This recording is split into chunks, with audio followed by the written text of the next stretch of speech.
gentlemen, it's time for Game 7 MSC 2024 Grand Finals. Welcome to the land of dawn. One last time, Selangor Red Giants on the blue side up against Falcons Apbren on the red side. And already we're seeing the trades being very effective here from Ggwp, now having access to the Arlet. And honestly, I don't know, man. This Arlet is a dangerous pick on Ggwp. Really is. I think back in the day, for me especially, looking at Master Ggwp, every time he picks up the Arlet, he would have the most kills on the team. That's how ridiculous he is on the Arlet. So it really does feel like the analysts also, kind of said it. It's all comfort picks. They're going back to what makes them so special, I would say, individually. And it's perfect to see a Game 7 go like this. Yep, and it's looking phenomenal as well, right? Because once again, from every single lane, they've got a tough job, right? Few, especially on this eve, will be able to try and poke out Stormy, but the same can be said for Stormy, right? If he just dodges a couple of abilities. At the same time, right, you can see that the motions across the map are very hesitant, knowing that there could be a counter response on the opposite end. Kaltizi on the Finch Poise. Yum's trying to read that maneuver from Kyle, but he stays on the wall, now going back.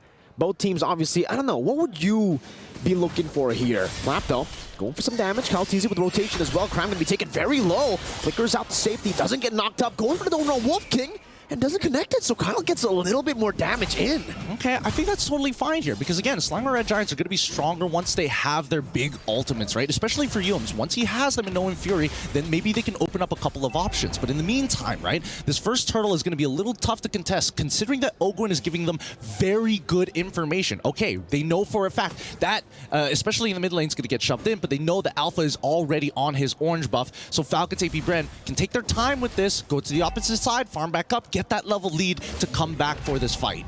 This is what's great about Falcons Apbren whenever they use the Assassins, because they will go back and forth with the turtle, and they won't go for it. They'll utilize the clear speed. But it seems like for SRG, they've read that. They've rotated over. Now they are the ones punishing Falcons Apbren for the clear that they want to go over the neutral objective. Good stuff here. That's why SRG are, when they're rotating together, more importantly, they're focusing on can they get Sakai's into a position where he is able to actually out-level his opponent, especially when you're up against a Ling, right? We're hoping that Sakai's gets roughly around 11 to 12, no, specifically level 12, so that he's going to have a really short cooldown on that ultimate in these long extended fights. It's going to be dangerous having multiple, if not 2 rotations of Spear of Alphas if he survives. Again, now it's coming down to a point where for both these teams, they're really just scouting ahead. They're really just waiting for the power spikes. Ggwp flickers out of them in his fury, placed down by Yums. That could have been scary. Super Marco, Zaman Force onto Innocent, looking for a trade back. Sky's doing some damage back onto Ggwp, and Marco will have to respect Innocent's damage on the Roger. Him on a signature pick, by the way. Yeah, and I'm curious to see what Innocent is going to be building, right? Because previously in these types of matchups, especially against the Harith, we've seen here at MSC, he likes to go first item Thunderbelt first before he goes for the traditional build. I mean, the fact of the matter, he likes to go Quantum Charge as well. He likes the extra kiting capability. Oh, wow. Windtalker first. Okay, so he's going to be fighting for he's not just mobility, but fighting for priority, because Roger is not great at clearing waves, but with the Windtalker, he can at least go toe-to-toe. Yep. You get that additional damage coming down. You get that, I would say, what is it? An additional strike. But the gust of wind. A gust of wind. That's a perfect way to put it. Sky's also with the War Axe here. Are they very, very early on able to secure his first item of the game?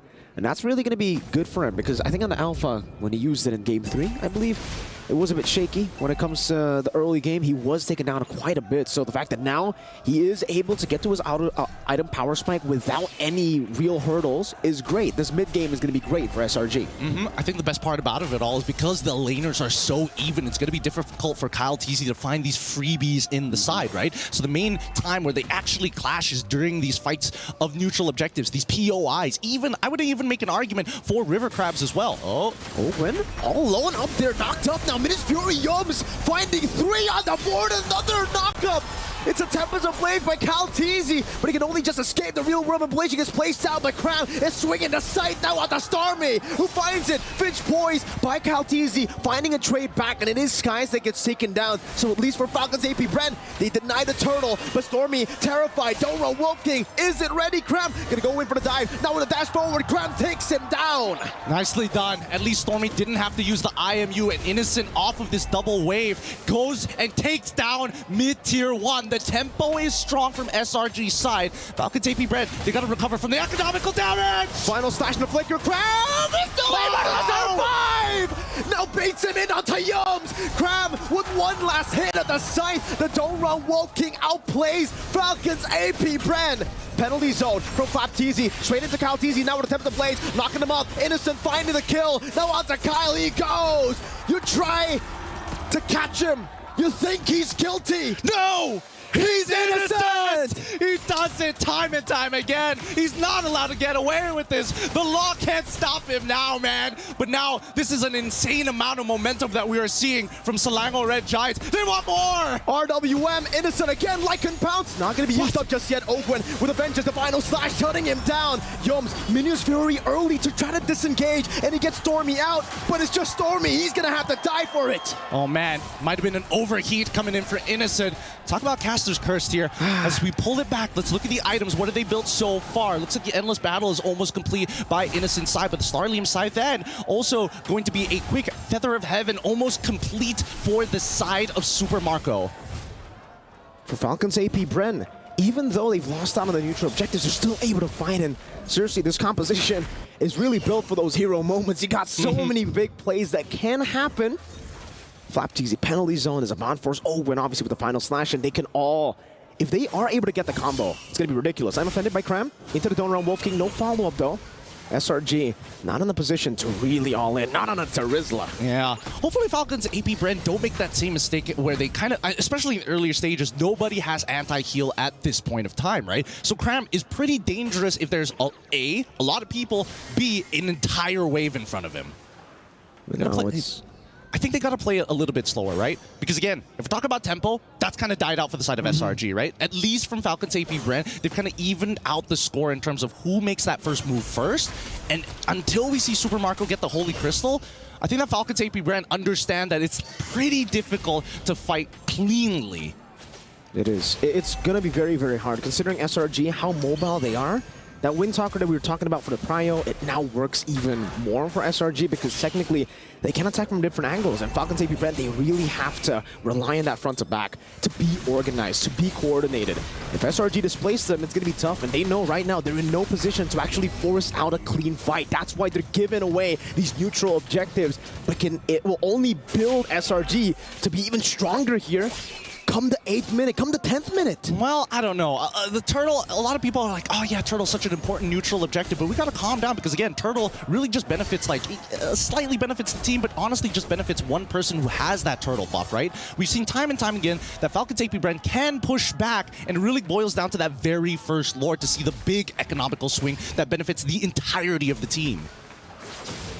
That's Vengeance. Ggwp, final slash, displacing Yums into the Synchro Fission, but it's just poke. It's just poke that they're dealing with now. For Falcons Apbren, let's talk about win cons here, because technically, late game, they've got it to. A few Ice Queen Wand, the utility as well, to slow down the mobility that SRG have been utilizing all the way from the early game to this point to actually get an advantage. Yeah, and that's going to be very effective for those who kind of like to stick on you a lot. People like Cramp, people like even Sakai's to a certain degree. Even if he does decide to go for a Brute Force Breastplate, the raw slow from the kit on top of the Ice Queen's Wand from Few is going to make it really, really difficult for him to stand tall. At the same time, it does open up opportunities for Falcons Apbren to actually go for the counter engage, right? But that's on the assumption that SRG make the first move. Now in the bottom lane, it's a shove again for Falcons Apbren. This is what they can utilize. I think for the most part, this is why Lings have been so ferocious in MSC 2024. You're able to farm up so fast. You get places real fast as well. Obviously, you have that Finch poise, but it's all about just being a threat in the side lane. And technically, do SRG have someone that they can actually like send towards this Ling to match him at all times? Because even if you can 1v1 him, you can't get to the rest of the team faster than the Ling. Yeah, and there's also the secondary problem, right? Because if Ling is able to split push very effectively, then it boils down to how much wave clear do you have? And wait a minute, if Falcons Apbren get the Lord, do they have enough wave clear to protect from high ground? That's just not the case for SRG's side. So this very first Lord might just be a make it or break it for them. Definitely is going to be, especially considering, you know, they got a Harith here. They need to find these big team fights. They need to be able to force these big team fights. They're committing on the Lord. Retribution on point for Skies. SRG taken away, and Falcons Apbren, they concede. I think they don't mind. They know that they have the high ground defense. Worst comes to worst, Tier 2 start falling. As long as they maintain all of their inhibitors, they can actually push back. They're not at like a wave disadvantage for the upcoming Lord push. Sorry, not Lord push, but the upcoming Lord spawn. At the same time, it begs the question, right? What's going on through Falcons Apbren's head? Did they not want to 50-50 it? Are they more worried about Yums' prime positioning? I don't know about going on to Yums. Able to find a Minus Fury on the two straight, and I'm offended. And on another lockup, Stormy deals some damage. Innocent in the back line, gonna be Kai able to flicker out from the Tempest of Blades. Tram again finding View. They're going for another Stormy with a flicker forward. Ggwp gonna be taken down. Super Marco, oh, no. He's bulletproof, but not anymore. Not to the claws. Oh my goodness, this is on the Lord push as well. This was such a risky maneuver. Falcons Apbren, they needed to trade up here. This could be an inhibitor pretty quickly, but we'll see. The Lord's still knocking on the tier 2s. Falcons Apbren, they could diverge, they could divert. A big Lord in the bottom lane. Holy defense used up, and the Lord is still full HP. Oh my god, no way.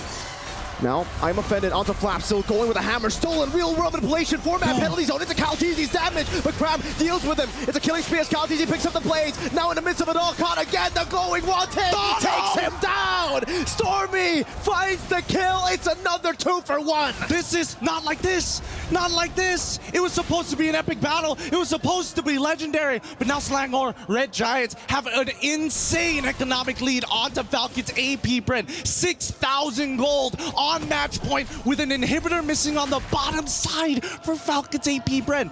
I believe that Falcons can do it. They can bounce back, but we need to see a good final slash from Ggwp. He really needs to make it happen. We're gonna have to see a perfect final slash. We're gonna have to see a magical one. All the words in the dictionary that means miracle or something of the sorts. That's what Falcons Apbren have to do. When did you last see Falcons Apbren having to rely on something like that? It's been too long. It's been too long, but you can definitely tell that the pressure is getting there. It's building up. The momentum is here, and Slangor Red Giants now hit their next item power spike. 41, by the time this Lord spawns, it's going to be 42. Let's have a look at the items real quick. Oracle, on top of the fact that Yums is about to purchase that Dominance Ice, making sure that, hey, Ggwp, you can't get away with anything anymore. Same goes for Super Marco, but then again, he's bulletproof. His positioning has been, honestly, pitch perfect until his front line crumbles. It's very tough if your front line crumbles for a Harith to really look for anything in these skirmishes, because you're not really long range, you're in the fight. When you're in a fight, you are literally in it. You are in the midst of battle. And again, Ggwp gets caught in the final slash, but it's not his. It's Stormy's. He stole it away from him. Stormy is doing everything he possibly can to make SRG cross the finish line to create history. I'm gonna hold my breath here. I don't want to jump too far ahead of myself, but that is going to be a Luminous Lord for the side of SRG. 13-5, 13 minutes in Game 7 of the Grandfinals of MSC 2024. The region, the server that was once called Easy Skies, finds the Spear of Alpha, forces Kaltizi back again, but take a look at the chase down now. He only used the Finch Poise. They tried to bait out the Tempest of Blades, but they didn't get him. That's fine, that's fine. Good patience coming in from Kaltizi. Slangor Red Giants, though, they're gonna have to crack open. This might be their one opportunity to actually set this up for a base crack. But we'll see. They can't overextend here. Definitely not. I'm offended again on the Flap TZ now. With the Spear of Alpha, able to bring him back all the way. Yums in the midst of it all, finding the motivation roar to stay alive for so long. Few deals some damage still. Skies goes with a Flap TZ! helping Ggwp there, finding the final stacks as a stun as well on the skies. And again, it's Calteezy who jumps over to Innocent. Crab buys the immortality. He fights all the way. Stormy trying to survive. Crab in the base. Few doing it as well, trying to go for the clear. No, he's gonna try, but now Stormy's getting in the mix. Salmon Force has been dropped down. Super Marco jumping forward now with the help of Few. Crab in the base, still looking for the play. Super Marco running away, Crab chasing him. He does still have the dash. He gets out of the I'm offended, kiting him away. Few helping him with the Ice Queen wand, ever slightly just slowing him for Falcons Apbren to survive. I don't know, Cram had an opportunity to keep smacking the base just a little bit more, but if you look at his build tells you everything you need to know. He knows he doesn't have enough damage. He knows that the minion is a little too low to make it work, but on top of it all, he's just making sure he can live. Don't lose your resources just yet. He still has an active immortality. We'll wait. We're gonna re-engage later. 4,000 gold deficit. 2 base turrets down. Falcons Apbren, if there's a time for them to make the miracle play, it's now. Brother, man, they nearly lost the game there. They nearly lost the game. It's 16-8 right now. And in terms of damage taken, both Yums and as well as Cram at the top of the charts. But finally, we are seeing that Falcons Apbren are scaling. And if the fight drags out too far, especially with Calteezy, he can easily clean up that backline, even if you have iframes. Again, it all comes down to one fight. Despite this massive advantage, you can take a look at the turrets, you can take a look at the stats all you want, but it really comes down to one fight. Falcons Apbren, how were they even able to make that fight close? I don't know. SRG, I mean, they missed their opportunity, unfortunately, to close out this game now. You got to give props where props is due. Falcons Apbren, they may be the final boss, but they won't make it easy for SRG. They're going to have to fight for every inch of space. And that space is being utilized by Falcons Apbren. Again, despite these base turrets, luckily for Falcons Apbren, it sides with them. Despite that advantage for Selangor Red Giants, it's not in the far lane, that base turret. So for Falcons Apbren, they can constantly send the Ling up top, but they have to try to make a decision as well, because now SRG are forcing them. Oh, SRG need to take their time. They can honestly reset this, right? Just wait for the waves to start crashing closer towards the enemy crystal, and then maybe consider your options at this point, right? They're holding it hostage once again. Look at this, and even Falcons Apbren, they know it. They're like, man, we gotta send somebody up there. That's risky though for SRG if they continue to... Oh, they send the Hereth up top. Super Marco has been spotted up. Now with the sun on the crowd. It's going to be a spear about on the Fatizzi, but it'll fall under the real Roman inflation. Yums still in the midst of it all, getting the knock of Few, trying his best with the flicker backwards. Sky chases him down and gets the kill. Meanwhile, Super Marco dashing back and forth, trying to survive, trying to save the game. But Kyle, now he falls. It's just Master Ggwp, and he will lose his immortality. Another life, another chance, but not to Stormy. They've done it! They've done it! For the first time ever, Malaysia is on top! It's over! They have failed as individuals again and again, but together, mortals turn giants are invincible!